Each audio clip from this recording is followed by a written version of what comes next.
Hello, medium amount of locked down Britain. How's everyone coping? And when is that sodding little R rate going to get to a level where I can get on a plane, get to Ibiza, take my top off, pour a sambuca on my chest, light it and get my mate Daniel Stone to lick the paste off my chest while singing, I've got nipples of flame, I am hot tits, let's have it at Pasha till 8 AM. But for now, excuse me, 2 metres, thank you. Plenty of bell end behaviour to pick apart this week. Ambulances have actually been called to rescue people who decided to go tombstoning at Durdle Door.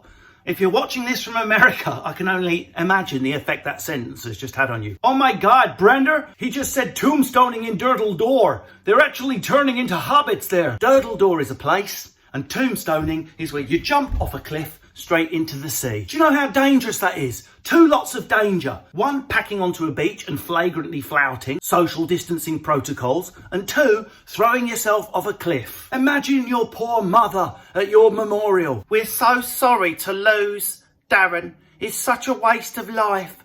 All he wanted to do was cover himself in oil, rub up against people with a virus, and then throw himself off a cliff. And his life has been cruelly taken away from him. He was only 23.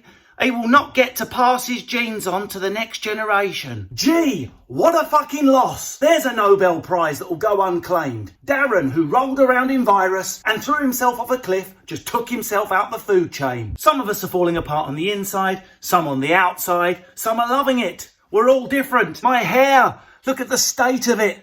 It's got more grey areas than Dominic Cummings' lockdown interpretation. He's wriggled out of it. The Dementor has got away with it completely. Just leave him alone. He's just an extremely powerful, elite, educated advisor. He can hardly defend himself. Even if Gary, Dave, Kev and all the people that want to take Dominic Cummings' shaft right down to the balls and then gag on it, even if we accept that he broke no rules, surely driving to Barnard Castle to test your eyesight is the most bell-end, the most ridiculous. It's the type of thing a 5-year-old would come up with. Why did you put mummy's makeup on the floor? Why? I did it because I was testing my eyes and mummy, I wanted to see if my eyes were working properly, mummy, so I put makeup on the floor. Is that how we test if we're okay to drive now?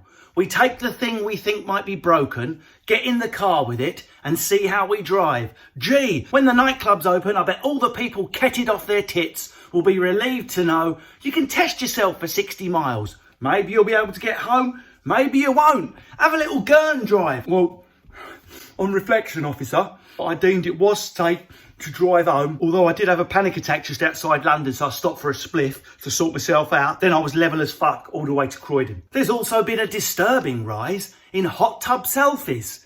I've got 2 problems with these. Number 1, people showing off about how lovely their garden is and what it has in it does nothing. Nonsense, Nick Grimshaw. Why do you have to be so cynical? Showing a bit of happiness off in your garden adds to the overall happiness on the internet, which we need these days. Why are you so cynical? No, it doesn't. Stop lying. You're just trying to get a few likes for a bit of affirmation. If I've got no garden, do I want to see you in your frigging hot tub? No, it doesn't make me feel better.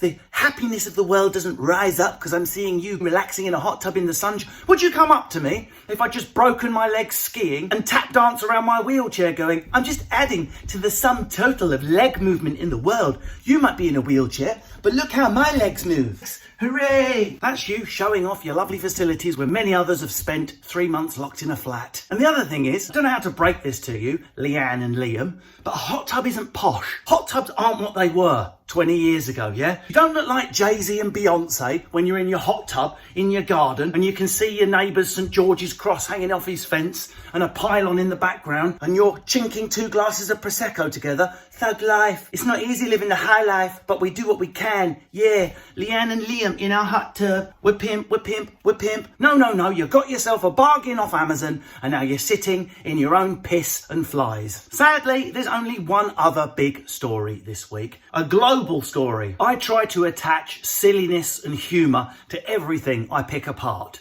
So forgive me if I don't go into the disturbing, disgusting details of what's happened in America and society appears to be breaking down before our very eyes. And if you don't know what I'm talking about, now's the time to press stop and disappear back under your rock. Pretty bored with reading All Lives Matter.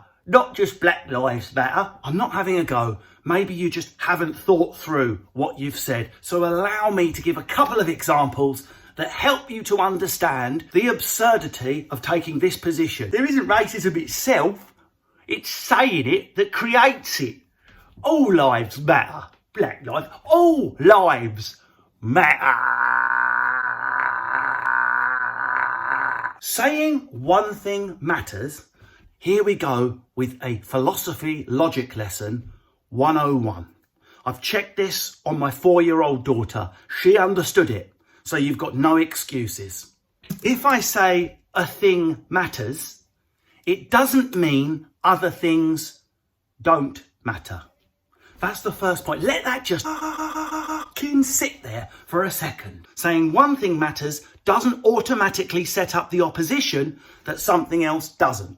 Yeah, all right, Grimshaw, I concede that. But when you say Black Lives Matters, it's like you're saying white lives don't matter. I can see how you got there, Gary, particularly if your background's like mine. You come from bugger all. Maybe you started your life in care, a mother and baby shelter, a council flat, and you still feel put upon with no voice, no power. I get that anger. I get it. I felt it most of my freaking life. However, there are a group of humans who are being disproportionately, unusually, and unfairly oppressed and hurt. I hope nobody watching this thinks it's okay for one group of humans to be oppressed and hurt. Let's not make it about race. Let's change the example, because what the fuck do I know about race? Why don't we start a campaign tomorrow? If I was trying to get a campaign going against nonces and called it Children's Lives Matter, would you send an angry message going, absolutely disgusting,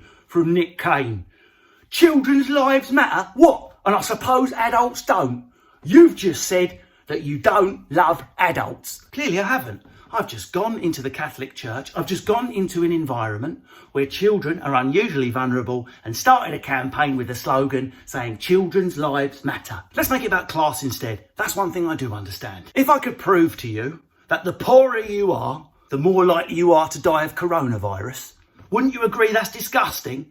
That just because of the accident of where you've ended up in life, based on your economic level, means you're more likely to die of COVID-19? Disgusting. Join me with my new campaign slogan, Poor Lives Matter.